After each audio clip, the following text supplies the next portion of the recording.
তাকলিদ আহলে হাদিস তাকলিদ করে না, they try to go back to Islam's first principles. এরা ফিরে যেতে চায় ইসলামের প্রাথমিক যুগের যে পরিষ্কার পরিচ্ছন্ন, and to restore the original purity and simplicity. ইসলামের যে সত্যিকার পিউরিটি, পবিত্রতা, পরিচ্ছন্নতা, নির্ভেজালতা, স্বচ্ছতার দিকে যারা ফিরিয়ে নিতে চায় তারা কারা? তারা আহলুল হাদিস। আপনাদের মজহাব, আপনাদের ইমাম, আপনাদের হাসিয়া, আপনাদের কিল কাল মাকাল, আপনাদের এই পীর বুজুর্গি, আপনাদের নানান কিছুতে ইসলামকে যা আড়ষ্ট করেছেন, এখান থেকে মুক্ত করে নিয়ে আসবে কারা? আহলুল হাদিসরা। পরিচ্ছন্ন ধারায় ফিরিয়ে আনার জন্য যে সংগ্রাম, সেটা আহলে হাদিসের সংগ্রাম। হাদিস ভাই পাঠ করেছেন, লা তাযালু তায়ফাতুম মিন উম্মতি মানসুরিন আলাল হক লা ইয়াদুররুহুম মান খাযালাহুম ওয়ালা মান খালাফাহুম হাত্তা ইয়াতি আমরুল্লাহি ওয়া হুম কাযালিক। কিয়ামত পর্যন্ত একটি দল হক নিয়ে বিজয়ী থাকবে। মুরজিয়ারা বাহাস করে পারে নাই, কাদরিরা বাহাস করে পারে নাই, খারেজিরা বাহাস করে পারে নাই। বাহাস করে পরাজয় হয়েছে সাহাবীদের যুগে। আর কাদিয়ানীরাও পারে নাই, শিয়ারাও পারে নাই। মাযহাবের নামে যে কঠিন অন্ধভক্তি, মসজিদেই ঢুকতে দিবে না, তারাবি 8 রাকাত পড়তে দিবে না, আমিন জোরে বললে নাকি ডিস্টার্ব হয়। পানি খোলার এই মাঠ আবার জেগে উঠেছে, আবার জনসমৃদ্ধ হয়েছে। ভাইয়েরা এখন এখানে দাঁড়িয়ে আছেন, আড়ালে কিন্তু কাজ হয়। হে অতীত, তুমি ভুবনে ভুবনে কাজ করে যাও, অতি গোপনে গোপনে। আমরা তো বাহ্যিকভাবে এখানে বক্তব্য দিচ্ছি, কিন্তু আড়ালে যারা কাজ করছেন, এই খোকা ভাই, এই নাহিদ, তারপরে অন্যান্য যারা স্থানীয় আমির সাহেবরা, পিছনে কিন্তু নীরবে নিরলসভাবে তারা কাজ করে যাচ্ছেন এই সমাজের জাগরণের পিছনে। এই যে বক্তা, এই যে মাইক, এই যে প্যান্ডেল, এই যে কাজকর্ম, এই যে জনসমুদ্র, এগুলার পিছনে কিন্তু তাদের শ্রম রয়েছে। তাদের জন্য দোয়া করতে হবে। তারা কিন্তু বক্তৃতায় নাই, বক্তৃতা নাই বলেই জাগরণ এসেছে। সবাই যদি বক্তৃতা করতে আসে, সবাই যদি চেহারা দেখাতে আসে, সবাই যদি উপরে উঠতে চাই, ফাউন্ডেশন কে দিবে? ফাউন্ডেশন দেখা যায় না, ফাউন্ডেশন মাটির নিচে থাকে, দেখা যায় না। কেউ যদি মনে করে থাকি যে এই রং চং ইট সুরকি আর তালা দালান যেটা উঠেছে এরাই উঠেছে, নিচে কিছু নাই, এটা মূর্খতা, এটা বেউকুফি। ফাউন্ডেশনগুলোর জন্য দোয়া করতে হবে। তাদেরকে কেউ কোনোদিন দেখে না, কিন্তু বিশাল বিল্ডিংটা মাটির নিচে শুয়ে থেকে কাঁধের উপর বহন করে। এটা হলো আসল শক্তি। এইরকম শক্তি যদি প্রত্যেক এলাকায় জেগে ওঠে, নিরলস কর্মী, আল্লাহর রাস্তার কর্মী, ইখলাসের কর্মী, অর্থনৈতিক ত্যাগ, সামাজিক ত্যাগ, তারপরে বুদ্ধির ত্যাগ, তারপরে সবচেয়ে বড় ত্যাগ হলো আমি নাম কাম চাই না দুনিয়ায়, আমি রিয়া চাই না। এইটা যদি মানুষের মধ্যে আসতে থাকে আস্তে আস্তে, আলহামদুলিল্লাহ সারা দেশে লক্ষ জনতার সম্মেলন হওয়া শুরু করবে, সম্মেলন হওয়া শুরু করবে। স্যার বলেছেন পাকিস্তানের কথা, লক্ষ লক্ষ মানুষ জড়ো হয়, সেটা নিয়ে আমি আলোচনা করতে চাই না।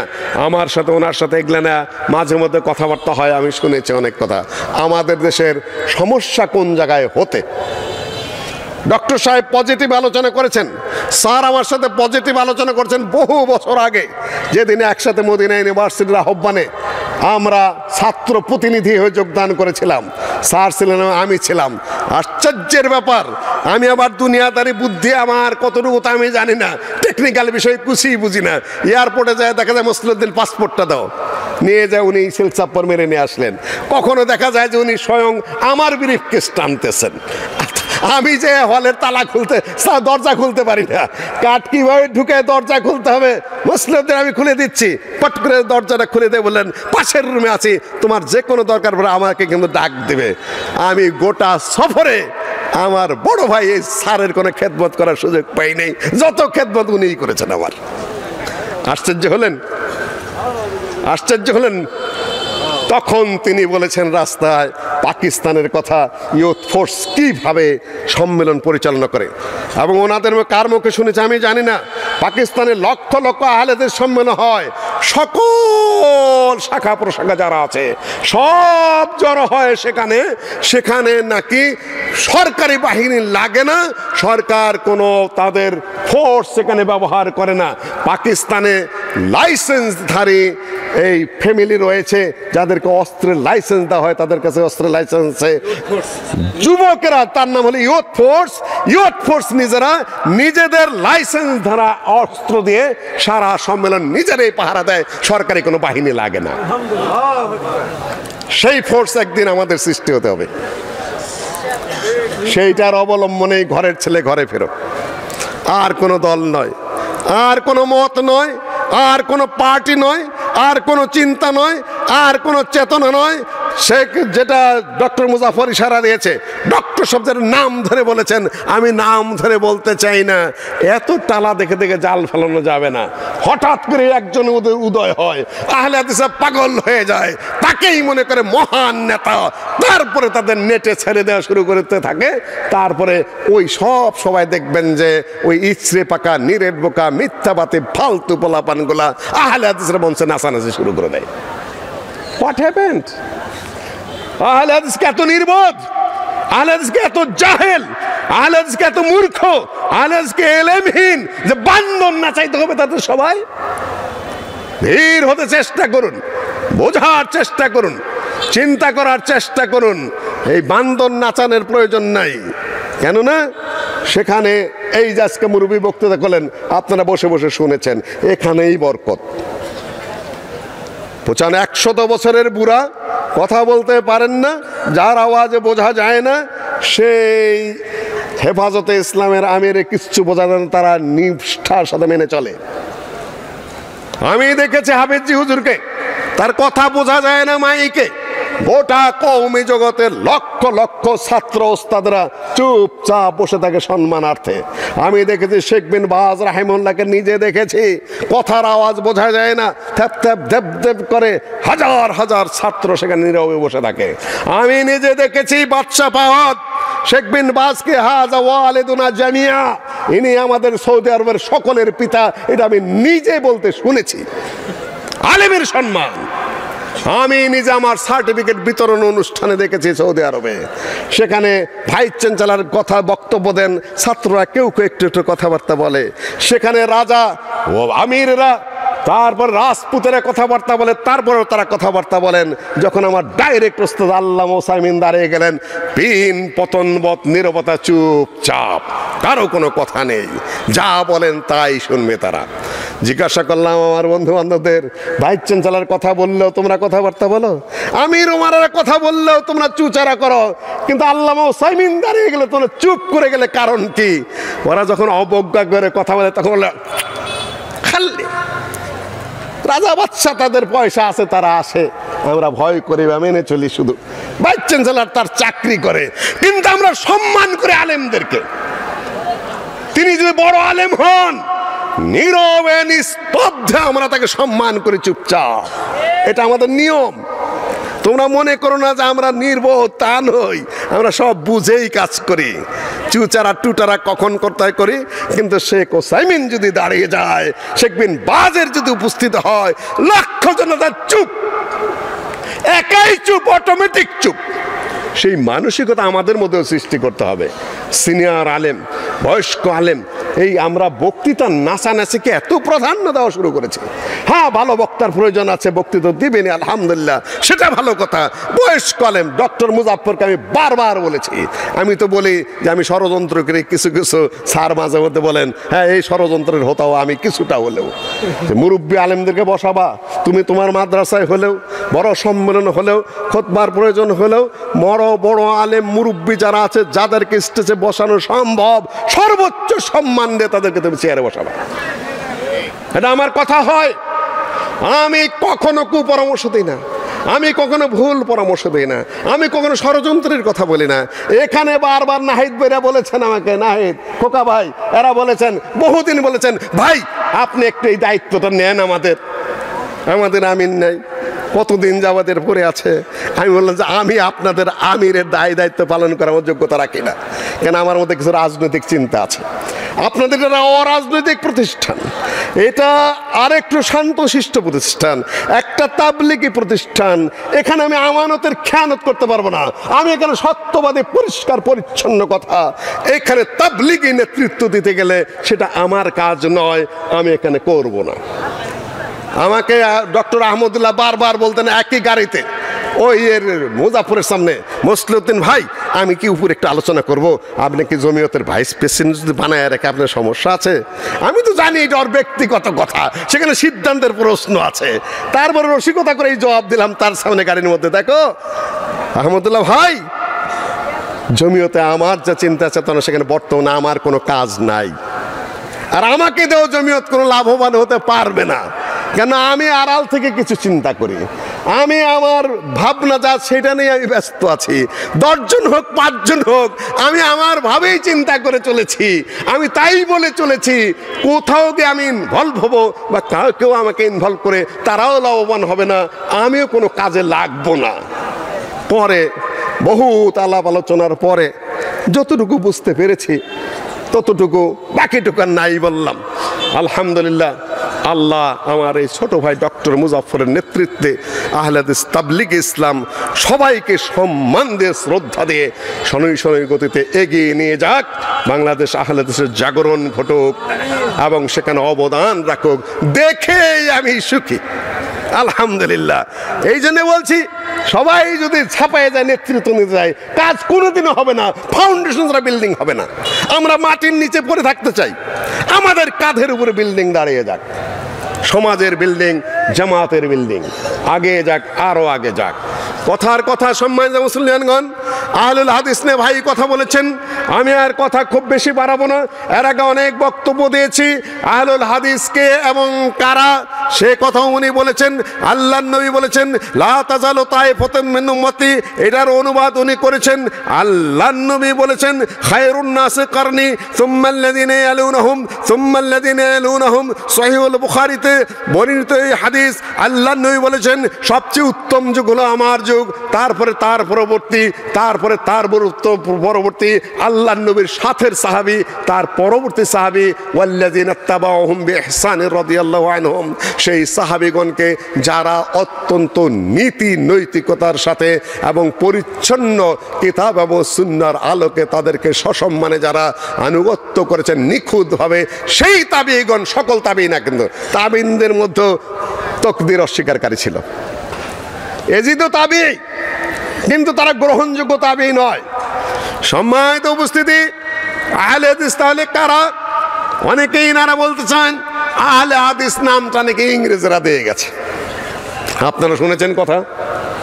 সেদিন আলামিন জামে মসজিদ মোহাম্মদপুরে, এই আহলে হাদিস মসজিদে গোয়েন্দা বাহিনী এসেছে, সরকারি গোয়েন্দা বাহিনী এসে যা যা যা বলেছে তা আমি আপনাদেরকে বলছি। হঠাৎ করে সেখানকার মুয়াজ্জিন ফখরুল আমাকে ফোন করে বলছে, স্যার এখন কি করব? যে কি হয়েছে? যে সরকারি গোয়েন্দা বাহিনী এবং পুলিশেরা এসে বলছে যে আপনারা কি এটা কাদিয়ানি মসজিদ কিনা? এটা না, তো এটা তো কাদিয়ানি মসজিদ না, তো এটা শিয়া মসজিদ। যে না, এটা তো শিয়া মসজিদ না, তাহলে এটা কি মসজিদ? যেটা আহলে হাদিস মসজিদ। ও, এটা কি তাহলে সৌদি আরবের মতো? হ্যাঁ, সৌদি আরবের মতো। ও, তাহলে তো আর কোনো সমস্যা নাই। এখন যদি বলতো যে এটা সহি হাদিসে সহি আকীদার মসজিদ, তাহলে কি করতো? কি করতো বলেন? পাছার মধ্যে একটা বাড়ি লাগাই দিত, আরে বেটা আমরা হানাফি, আমরা সহি আকীদা না। তোরা আবার কোথাকার কোন সহি আকীদার বেটা? নাকির মুনকারের মতো পাছার হাড্ডি ভেঙে দিত। আমার এখানে আশপাশে 2-1 জন আছে যারা জেলখানায় ছিল, তারা জিজ্ঞাসা করেছে, নাম বলবো? আচ্ছা, আসমত আলী। ভুল ক্রমে তাকে ধরে নিয়ে যাওয়া হয়েছিল। বলছে তুমি কে? তোমার মাযহাব কি? তুমি কোন পথে আছো? যে আমি আহলুল হাদিস। হ্যাঁ, আহলে হাদিস তো পরিচিত আমাদের কাছে, সমস্যা নাই, তুমি কোথায় কি করো? পাশের একজনকে যখন জিজ্ঞাসা করছে, আপনাদের মুতাসাল্লিফ যাদেরকে খুব নাচানাচি বেশি করেন, ওই গ্রুপের একটা খালি সহি আকীদা বলে, যেই বলছে সহি আকীদা, তুমি হানাফি, শাফি না মালিক না আহলে না এই আহলে হাদিস, কোনটা তুমি বলছো সহি আকীদা, এই তো পাশার মধ্যে পুলিশেই পিটানো শুরু করছে। সহি আকীদা কি রে আবার? আমরা সহি আকীদা না নাকি? সহি আকীদা আহলুস সুন্নাহ ওয়াল জামাতের হানাফি, শাফি, মালিকি, হাম্বলি যারা কিতাবের উপরে সহি তাদের মানহাজের উপরে আছে সবাই সহি আকীদার। আহলে হাদিসরাও সহি আকীদার। সহি আকীদার সাথে আরেকটু বিবরণ যেটা আছে আল্লামা কাফি সাহেবের যে বক্তৃতা, যেটা 2টা বক্তব্যর সমন্বয়ে যে বইটা লেখা আহলে হাদিস পরিচিতি, সেখানে শেষের দিকে তিনি বলেছেন যে আহলে হাদিসের মধ্যে আর অন্যান্য মাযহাবের হাদিস মানার মধ্যে নিয়মের পার্থক্য আছে। সেটা একটু শুনে নিন ভালো করে, বই পুস্তক নিয়ে আসিনি আমি, বা গাড়িতে আটকা পড়ে আছে। সেটা হলো অন্যান্য মাযহাবের লোকেরা নিজেরা দাবি করেন আমরা হাদিস মানি, সহিহ হাদিসকে প্রাধান্য দেই, কিন্তু যখন কার্যক্ষেত্রে কথা আসে তখন ঘুরে ফিরে ওই মাযহাবকেই প্রাধান্য দেয়। আকীদা ঠিক থাকতে পারে, এবং আল্লামা আব্দুল কাফি তাদের আকীদা সহিহটা প্রমাণ করার চেষ্টাই করেছেন নিজে, এবং সেটা বহু দলিল দেয়া ইমাম আবু হানিফার বিরুদ্ধে আকীদার ক্ষেত্রে যে অভিযোগগুলো আছে আল্লামা আব্দুল কাফি স্বয়ং খণ্ডন করেছেন। কিন্তু মাসআলার ক্ষেত্রে কাফি সাহেব ছাড় দেননি। তিনি বলেছেন দাবির ক্ষেত্রে সবারই দলিল হাদিস কোরআনের পরে বা কোরআনের সাথে, কিন্তু আহলে হাদিসরা হলো নিঃশর্তভাবে সেটা কন্ডিশনাল, যখনই সহিহ হাদিস পেয়ে যাবে, যখনই অধিকতর প্রাধান্যপ্রাপ্ত হাদিস পেয়ে যাবে, নিঃশর্তভাবে নিঃস্বার্থভাবে সেই হাদিসটাকেই মেনে চলবে, এবং প্র্যাকটিক্যালি আহলে হাদিসরা সেটাই করে। অন্যান্য মাযহাবের নিয়মের মধ্যে হাদিস মানতে হবে এটা থাকলেও যখনই মাযহাবের সাথে টক্কর লাগে ঘুরে ফিরে ওই মাযহাবটাকেই টিকাতে চেষ্টা করে, কোনো না কোনোভাবে হাদিসকে এড়িয়ে যায়। এই হলো মৌলিক পার্থক্য।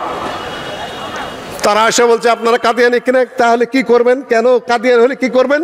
যে সরকারি নির্দেশ আছে শিয়া এবং কাদিয়ানিদেরকে মসজিদগুলাকে আমরা শেল্টার দেব এবং সেগুলোকে আমরা প্রোটেকশন দেবো, সুরক্ষা দেবো বাইরে দিয়ে, কেন তাদের উপর যদি আবার আক্রমণ হয়। বুঝতে পেরেছেন আমার কথা? দেশে যত শিয়া মসজিদ আছে, দেশে যত কাদিয়ানি মসজিদ আছে, সরকারি সিদ্ধান্ত আছে সেগুলোকে পুলিশ দিয়ে পাহারা দেওয়া, যাতে সেগুলোর উপরে কেউ আক্রমণ না করে। দেশের নাগরিককে শেল্টার দেন, ভালো কথা, খুবই ভালো কথা, কিন্তু ভোলায় কেন প্রোটেকশন দিলেন না? কাদিয়ানিদেরকে প্রোটেকশন দিবেন, সরকারের দিতে পারেন দেন, শিয়াদেরকে প্রোটেকশন দিবেন দিলে দেন। যেটা ভোলায় যে আগুন লাগাই দিয়ে পুড়িয়ে দিল সেই মসজিদে আমি নিজেও গিয়েছি, সেখানে আপনাদের বাহিনী কোথায়? আশ্চর্য ব্যাপার। যখন আক্রমণ হয় ওই কিশোরগঞ্জে, তখন আপনাদের বাহিনী কোথায়? তারপরে আমি বলবো না যে প্রোটেকশন দিচ্ছেন না, দিচ্ছেন আলহামদুলিল্লাহ, বহু জায়গায় মামলাই গ্রহণ করা হয় না। আহলে হাদিস মসজিদে আক্রমণ, আহলে হাদিস সম্মেলন আক্রমণ, আহলে হাদিসের ধরপাকড় যথেষ্টই হয়। আমরা অনুরোধ করব শিয়া এবং কাদিয়ানিকে বাঁচানোর জন্য আপনাদের এত তৎপরতা, আহলে হাদিসরা আপনাদের কাছে বাঁচার কিছুই চায় না, নিয়মতান্ত্রিকভাবে যতটুকু প্রোটেকশন অতটুকু তো তাদেরকে দিতে হবে নাকি? আগেই বলেছি এদেশের স্বাধীনতা সংগ্রামের পুরোধা মূল কর্মকর্তা, মূল বাহিনী আহলুল হাদিসরা, তাদের প্রতি সম্মান দিয়ে কথা বলতে হবে। পাকিস্তানে যারা, পশ্চিম পাকিস্তানের যে লোকগুলো রয়েছে যারা সেই স্বাধীনতা আন্দোলনে অংশগ্রহণ করেছিল, পাকিস্তান হওয়ার পরে পরেই পাকিস্তান সরকার তাদের জায়গা জমি প্লট দিয়ে দিয়েছে। এখন যে কোনো মুক্তিযোদ্ধাদের দেওয়া হয়, জানেন তো, ভাতা দেওয়া হয়। কিন্তু বাংলাদেশের যারা ইংরেজ বিরোধী স্বাধীনতা আন্দোলনে অংশগ্রহণ করেছে, স্বাধীনতা যুদ্ধে অংশগ্রহণ করেছে, তাদেরকে কিছুই দেওয়া হয় নাই। দাবি উত্থাপন করেছিলেন আবুল মনসুর আহমদ সাহেব। ইংরেজদের বিরুদ্ধে যুদ্ধে যারা অংশগ্রহণ করেছিল তাদেরকে যেন সরকারের পক্ষ থেকে দেওয়া হয় জায়গা জমি, এটা আবুল মনসুর আহমদ সাহেব প্রস্তাব উত্থাপন করেছেন। সম্প্রতি ইন্ডিয়ায় সংসদে আলোচনা হয়েছে, আচ্ছা, 90,000-এর মধ্যে 62,000 মুসলমান। হিসাব আসছে, শুনুন। আর আমাদের এই যে যে সকল লোকগুলোর নাম বললো, ওরা বলছে আহলে হাদিস বিভ্রান্ত, আহলে হাদিস গোমরা, আহলে হাদিসদেরকে ইংরেজরা দিয়ে গেছে, এই সেই। আশ্চর্য ব্যাপার, যার নাম বলেছে ডক্টর মুজাফফর, যে ছেলেটার নাম বলেছেন ডক্টর আমাদের আব্দুল্লাহ ফারুক ভাই, তাদের পূর্বপুরুষ কি করেছে? কারামাত আলী জৌনপুরের মুরিদ দাবি করে ইংরেজের সরাসরি দালালি করেছে। কাবি সাহেব আহলে হাদিস পরিচিতের ভাষণের মধ্যে লিখেছেন কারামাত আলী জৌনপুরি তিনি ইংরেজদের বাঁশি তার মুখ দিয়ে বাজাচ্ছেন। নগমা আজনাইয়াস নে আজনায়ে বেদা নগমা মস্তিয়াস সাকিয়াস নে আজমায়ে বেদা। আমি ফার্সি জানি না, স্যার ভালো জানেন। এই কবিতাটাও উল্লেখ করেছেন কাবি সাহেব কারামাত আলী জৌনপুরীর প্রসঙ্গে যে তার মুখের যে বাঁশিটা তার নিজের, কিন্তু সুরটা ইংরেজদের। সেই কারামাত আলী জৌনপুরীর মুরিদ হইয়া তুমি ছেলে মানুষ, তুমি খেলাফতের দাবি করছো, আমি তোমাকে চিনি না, তোমাদের পূর্বপুরুষকে আমরা চিনি না। নাসিমুল হারামাইন বই লেখে ইংরেজদের দালালি করে, ইংরেজদের পক্ষ সমর্থন করে, আহলে হাদিসের বিরোধিতা করে আহলে হাদিসদেরকে কতটা নাকানি চুবানি খাওয়াইছিল তোমার দলের পূর্বপুরুষ কারামাত আলী জৌনপুরী, এটা আমরা জানি না। আজকে তুমি বড় বড় কথা বলো, মানে নাম আমি বললাম না, ভাইরা নাম বলে ফেলেছেন। 2 নাম্বার কথা, মাজমুয়ে ফতোয়া আল্লামা ফিরে আব্দুল হাই ফিরিঙ্গি মুহল্লি তার লেখা ওই বইয়ের রেফারেন্স দিয়ে বলেছে 15-20টা জায়গায় আহলে হাদিসের সাথে হানাফিদের আকীদায় বিরোধ আছে, সুতরাং আহলে হাদিসরা গোমরা। আজকের কথা না, আমার দাদারা ছিলেন 9 ভাই, বড় ভাই কলকাতা এবং দেওবন্দ 2টার ফারেক ছিলেন, আর তিনি ছিলেন হানাফিদের ইমাম। আর আমার দাদা যিনি সবচেয়ে ছোট, তিনি দিল্লি থেকে 1915 সালে দিল্লি থেকে সনদ নিয়ে আসলেন হাদিসের। বড় ভাই আর ছোট ভাই বাহাস করতে করতে বড় ভাই পরাজিত হলেন, ছোট ভাই জিতে গেলেন। আমার এলাকায় আহলে হাদিসের ইতিহাস এইটাই। সেই যুগের সেই কিতাব আমার কাছে রয়েছে, পুরাতন কিতাব। তুমি এত বড় মিথ্যুক, আহলে হাদিসের নামে যে কিতাবের রেফারেন্স বলেছ সেই কিতাব আমার কাছে রয়ে গেছে সেই যুগের 100 বছরের উপরের পুরাতন কিতাব, একটা লাইনও তার নাই, পুরাটাই তুমি মিথ্যা কথা বলেছ। এই যে চাপাবাজি করে যেগুলাই, আলবানিকে বলে ঘড়ির মেকার, আলবানি ঘড়ির মেকার, তুমি তার চেয়ে বড় পণ্ডিত, তোমার আরও জানা উচিত। তুমি নাদওয়াতুল উলামাতে পাশ করার দাবি করেছ। নাদওয়াতুল উলামার প্রতিষ্ঠাতা রেক্টর আল্লামা আব্দুল হাই লাকনবী কার ছাত্র? সাইয়েদ নজির হোসেনের ছাত্র শাইখুল কুলের নুজহাতুল খাওয়াতিনের মধ্যে উল্লেখ করেছেন, আমি অত সালে দিল্লিতে আহলে হাদিসের ইমাম সাইয়েদ নজির হোসেনের দর্শে উপস্থিত হয়েছি। রায়তুহু ইমামান জাওয়ালান খুশান ইত্যাদি ইত্যাদি, তাকে আমি দেখেছি সকল শাস্ত্রের তিনি ইমাম। তিনি হাসি তামাশা করতেন ছাত্রদের সাথে, তিনি সালাতের মধ্যে কান্নাকাটি করতেন। আধা পৃষ্ঠাব্যাপী তার প্রশংসা করেছেন। তুমি যে মাদ্রাসার ছাত্র, সেই মাদ্রাসার প্রতিষ্ঠাতা রেক্টর আল্লামা আব্দুল হাই লাকনবী, তিনি স্বয়ং আহলে হাদিস ইমাম আল্লামা সৈয়দ নজির হোসেনের ছাত্র। এই জ্ঞানটুকু আক্কেলটুকু তোমার নাই, তুমি আহলে হাদিসের বিরুদ্ধে কথা বলো। সম্মানিত উপস্থিতি, আহলে হাদিসরা কাদিয়ানী না শিয়া, আহলে হাদিস আল্লাহর নবীর সুন্নতের সরাসরি মোত্তাবে। পরিষ্কার কথা, আমি ভাইয়েরা বলেছেন, আমি আর বাড়াচ্ছি না। দেখুন কি অবস্থা, কি বলে গোলাম মোহাম্মদ কাদিয়ানী।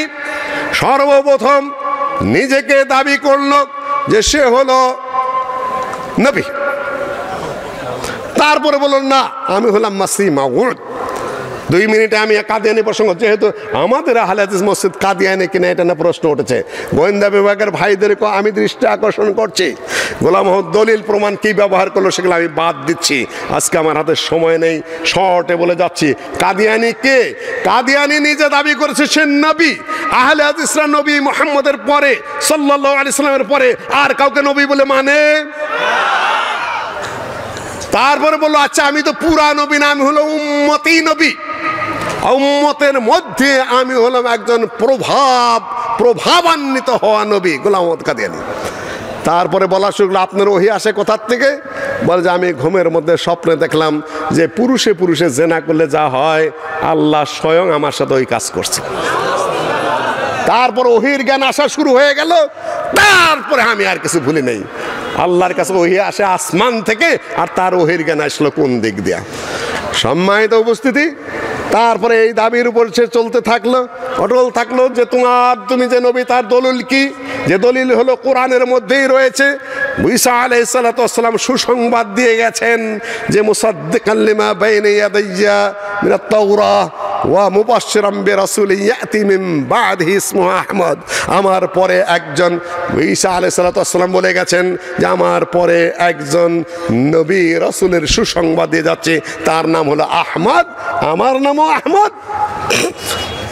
আমার দাদার খালাতো ভাই মৌলভী জহুরুল হক সাহেব দেওবন্দের ছাত্র, উনি বলেছেন যে 11 দিন ব্যাপী বাহাস হওয়ার পরে কাদিয়ানীদের কুতর্কের মুখে যখন হানাফিরা টিকতে ছিল না, তখন ওই সানাউল্লাহ অমৃতসরীকে ডেকে আনতে হয়েছিল। তার নিজের মৌখিক বিবরণ। আল্লামা সানাউল্লাহ অমৃতসরী দেওবন্দের শাইখুল হিন্দ মাহমুদুল হাসানের ছাত্র।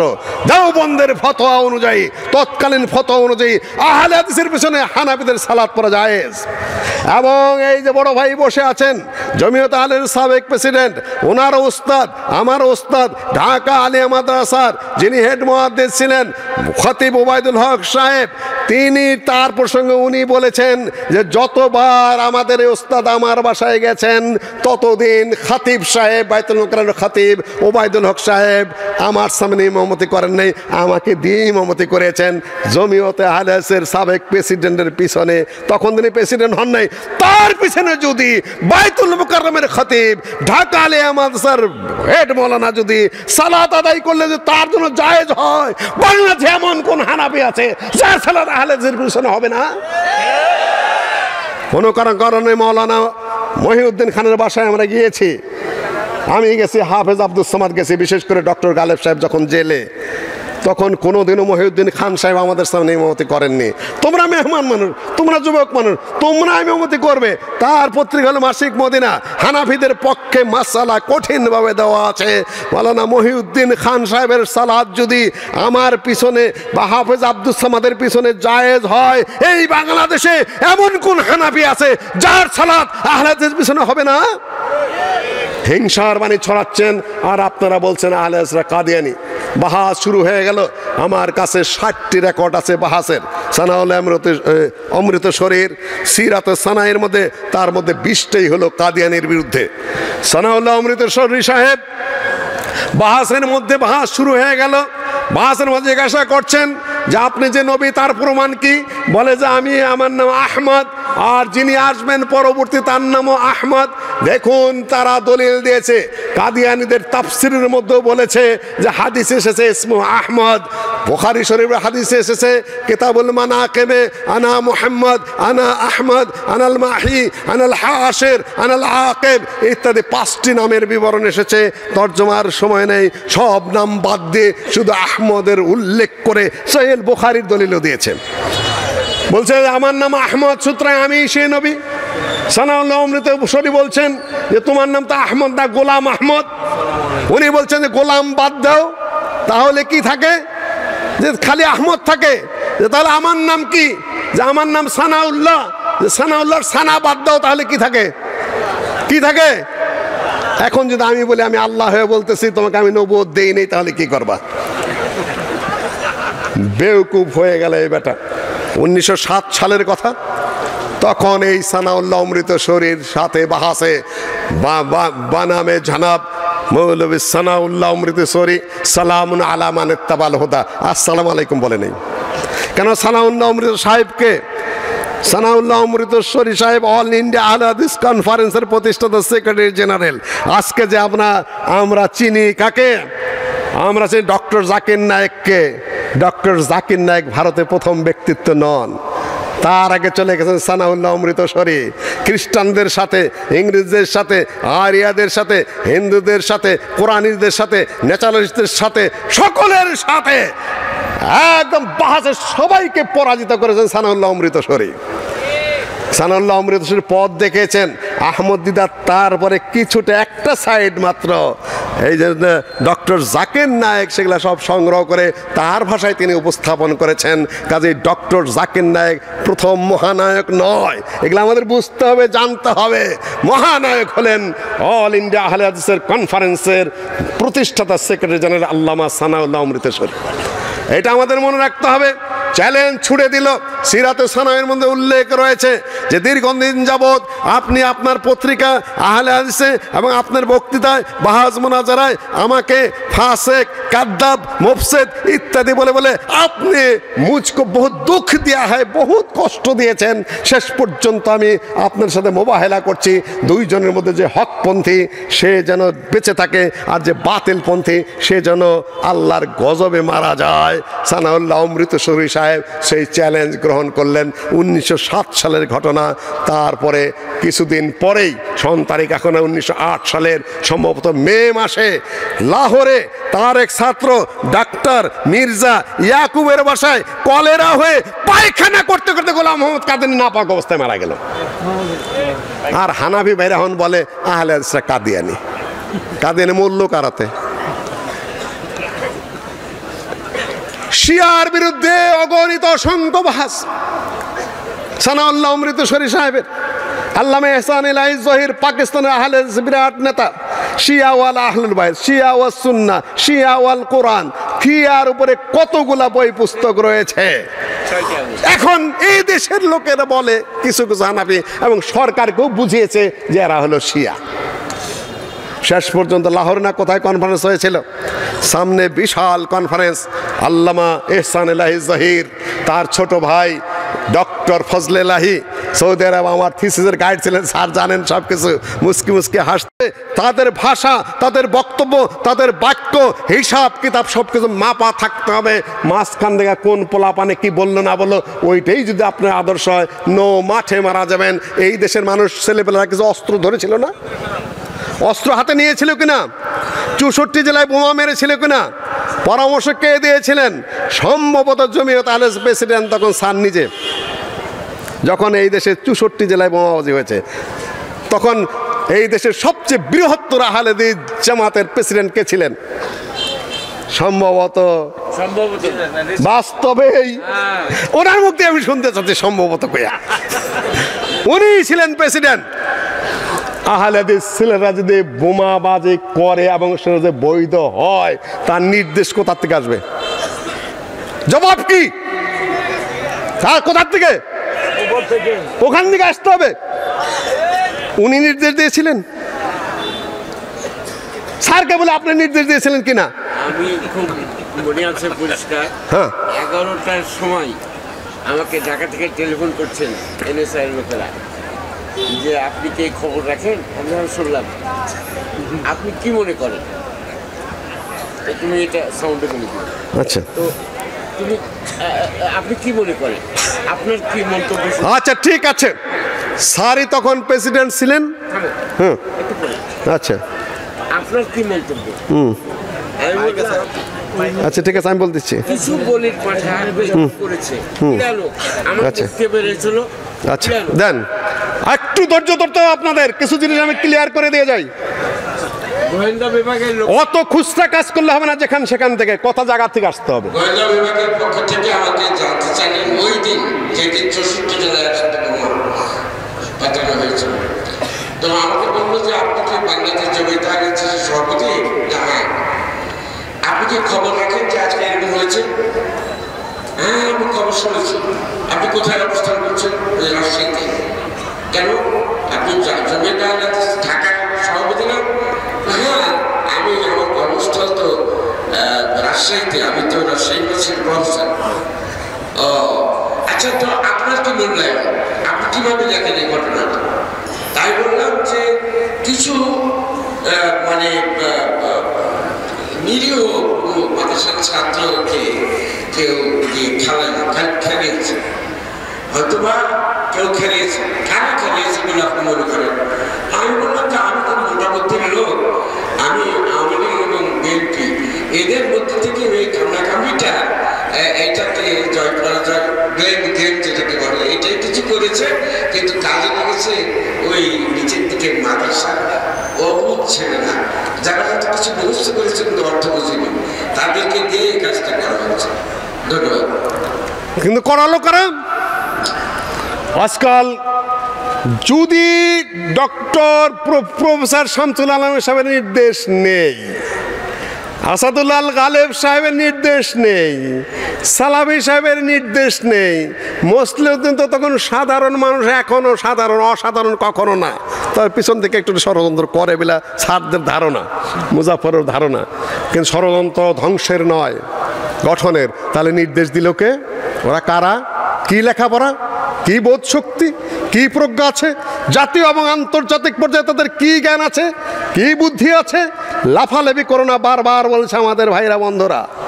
কি জ্ঞান নিয়ে তোমরা রাস্তায় নেমে বললে 64 জেলায় বোমা মারতে হবে? পাগলামি বাদ দিতে হবে। আমার সুপারভাইজার ছিলেন, আমার থিসিসের গাইড ছিলেন, এক্সটার্নাল ছিলেন, আব্দুর রহমান ফেরোয়াই ডক্টর।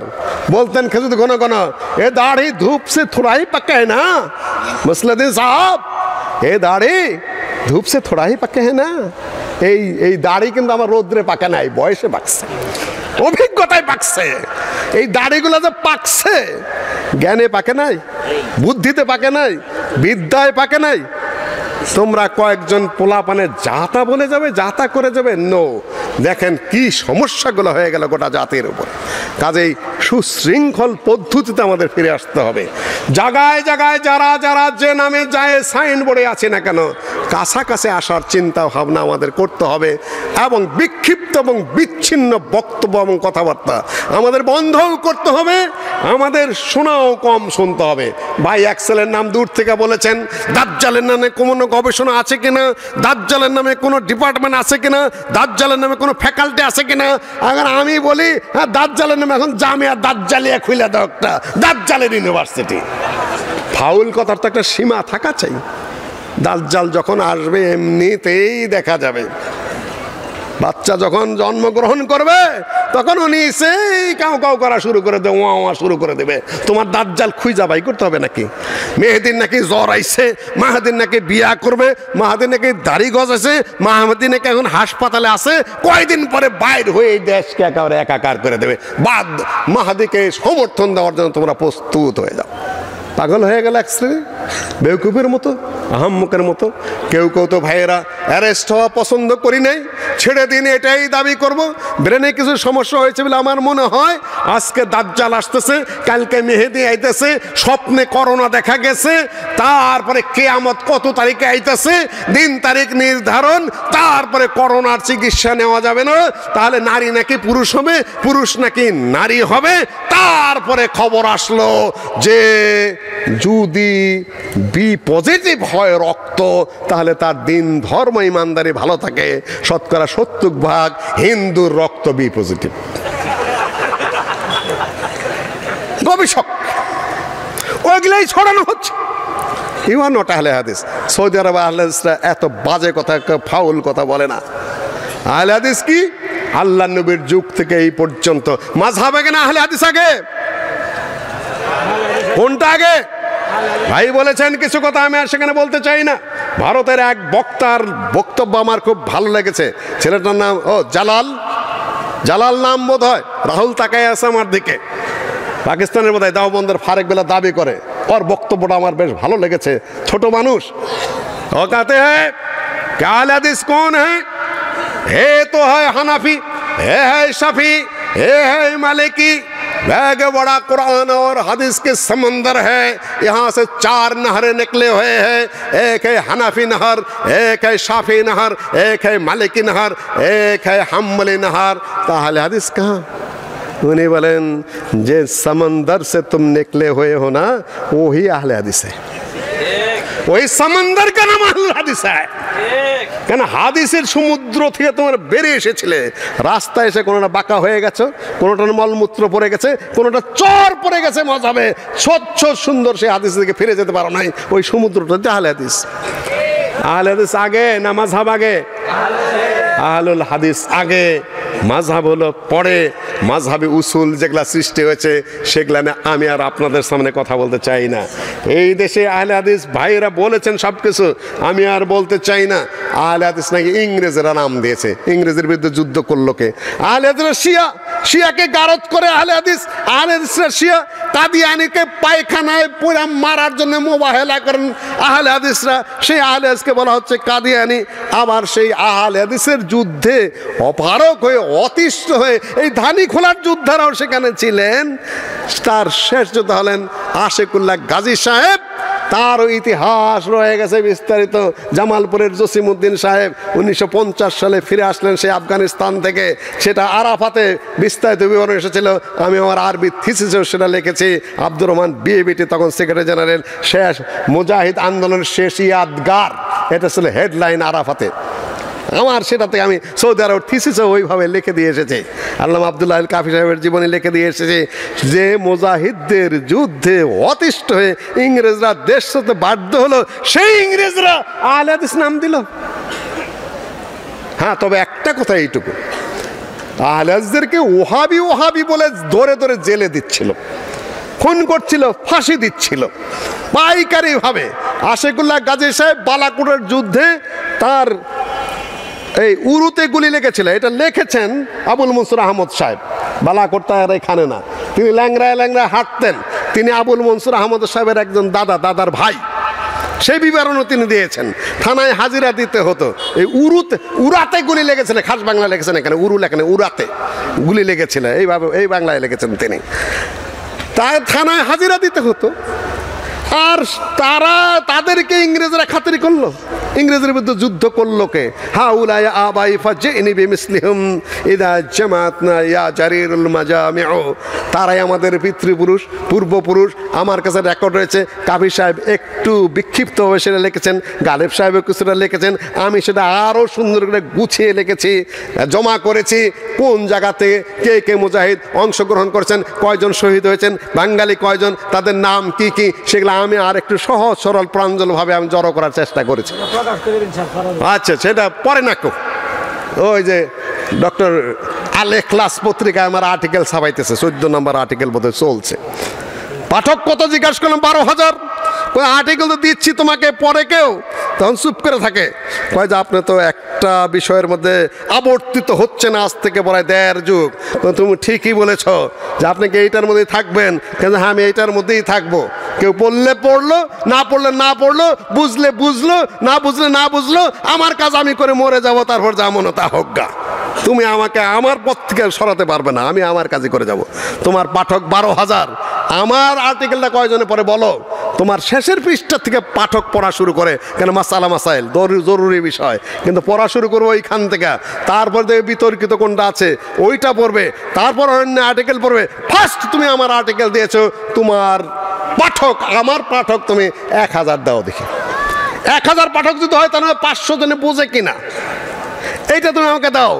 ও নীরব, যে না বোঝে না। আমি বললাম হ্যাঁ আমি এইটুকু করেই চলে যাব, না বুঝলে আমার কোনো আফসোস নাই, আমি দিয়ে যাচ্ছি। তোমরা তো বলে দাও, আমি জানি পড়বে না। এখানেই যদি প্রশ্ন করি, বহু জায়গায় প্রশ্ন করেছি যে আপনার তো জমিয়তে আহলে হাদিস, কাফি সাহেবের ভক্ত, আহলে হাদিস পরিচিতি বইটা কয়জনে পড়েছেন? এখানে হাত তুলেন তো দেখি। সাবেক প্রেসিডেন্ট, বর্তমান প্রেসিডেন্ট, আজকে ধরে ফেলাইছি সামনাসামনি। এই জন্যই শেখ আব্দুর রউফ সাহেব এখানে এসে জামাত কায়েম করতে পেরেছেন। কাজ যদি সচল থাকে, সচল হবে ইনশাল্লাহ, আমি আশাবাদী। সবচেয়ে বেশি আশাবাদী আমি সোববানের উপরে। ইনশাল্লাহ তারা এই দেশকে জাগিয়ে তুলবে। সম্মানিত মুসলিয়ানগণ, আজকে যে আফগানিস্তান তালেবানের যে বিজয়, এই নিয়ে অনেক কথাবার্তা, অনেক লেখালেখি হচ্ছে। সেইখানে ইয়াগিস্তানের চমরকন্ডে মুজাহিদদের, বাঙালি মুজাহিদরা সেখানে কয়েকশো শেষ দিন পর্যন্ত ছিলেন। সেই আফগানিস্তান এখন আবার স্বাধীন হয়েছে ইংরেজদের কাছ থেকে। কেউ কেউ বলছে অনেক কাজ হয়েছে, ধন্যবাদ, এই সেই নানান কিছু আনন্দ উদ্বেলিত। এখানেও আমাদের কথা আছে, আমরা অতটা উদ্বেলিত নই। ওয়েট অ্যান্ড সি, আমাদের অপেক্ষা করতে দেখতে হবে। কেননা ওই আফগানিস্তানের রাশিয়ার বিরুদ্ধে যখন যুদ্ধ হয়েছে সৌদি আরব তখন ওই আফগান মুজাহিদদেরকে সাপোর্ট দিয়েছে। আমি নিজে যাদেরকে দেখেছি, গুলবুদ্দিন হেকমতেরকে আমি নিজে দেখেছি, কমান্ডার মাসুদকে আমি নিজে দেখেছি, আব্দুর রব্বে রসুল সৈয়াবকে আমি নিজে দেখেছি সৌদি আরবে। তাদের বক্তব্য আমি শুনেছি, তাদেরকে সৌদি আরব সহযোগিতা করে রাশিয়ার কমিউনিস্ট নাস্তিকদেরকে হটিয়েছে। তারা যখন ক্ষমতায় বসেছে, গুলবুদ্দিন হেকমতি আর বুরহানুদ্দিন রব্বানি, কমান্ডার মাসুদ, এই মুরব্বী যারা সৌদি আরব সহযোগিতায়, আমেরিকাও সহযোগিতা করেছিল, রাশিয়া হটে যাওয়ার পরে এরা যখন রাষ্ট্রটাকে সুশৃঙ্খলভাবে ইসলামিক কায়দায় গড়ে তুলেছে, তখন বিশৃঙ্খলার সৃষ্টি করেছিল কে বলেন? কে? ফুলেরও জলসায় নীরব কেন? কবে? এই তালেবানরাই। সুশৃঙ্খল দাওয়াতি কাজ চলছে। 64 জেলায় বোমা মেরেছিল কারা?